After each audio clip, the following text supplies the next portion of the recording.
This is one of the rules that the SAT does not test very often, but I have seen it on lots of the practice tests, and I do believe you can get it on the real test. Obviously, it involves question marks. We can see that just because they're coming and going in the answer choices.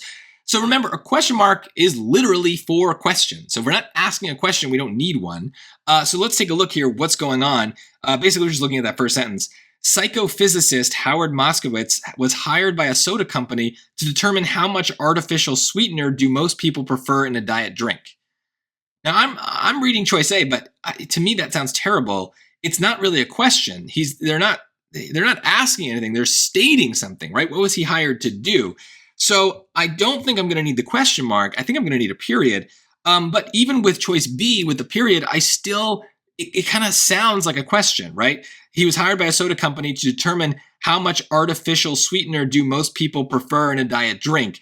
There's no, maybe we had like a little comma here or something, or like a quote, then we'd be separating out the part that's a question, and we could end it with a question mark, right? Because that part by itself is a question. How much artificial sweetener do most people prefer in a diet drink? And if we just had that, then it would need a question mark. But because it's part of this larger sentence, I don't want it to be a question. So D is going to be the answer here. And let's read that. Hopefully this just sounds better to you. The Howard Moskowitz was hired by a soda company to determine how much artificial sweetener most people prefer in a drink.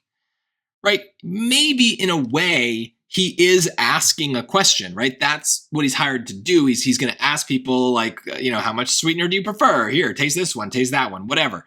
But like the sentence is not a question. And I think the only reason you might even think that any other choice is right is that they're offered to you. This is a case where I think if you were just writing the sentence down yourself, you would never have a second thought. You wouldn't put a question mark. You wouldn't phrase it in this weird way. I think it's purely just that you see all these options and your brain starts to kind of like, freak out. And are like, oh, maybe I don't know what's happening. It's hard to say for sure, but I do think that for the most part, when these question mark questions come up, the answer is not to have a question, but that's not a hard and fast law. So don't abide by that. You got to treat each situation as its own.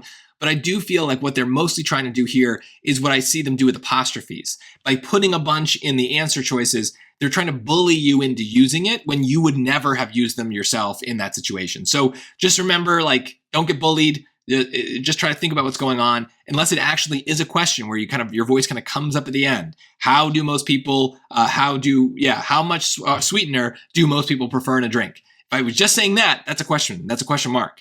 But it's part of a sentence. So just make it be a sentence. That's all I can say here.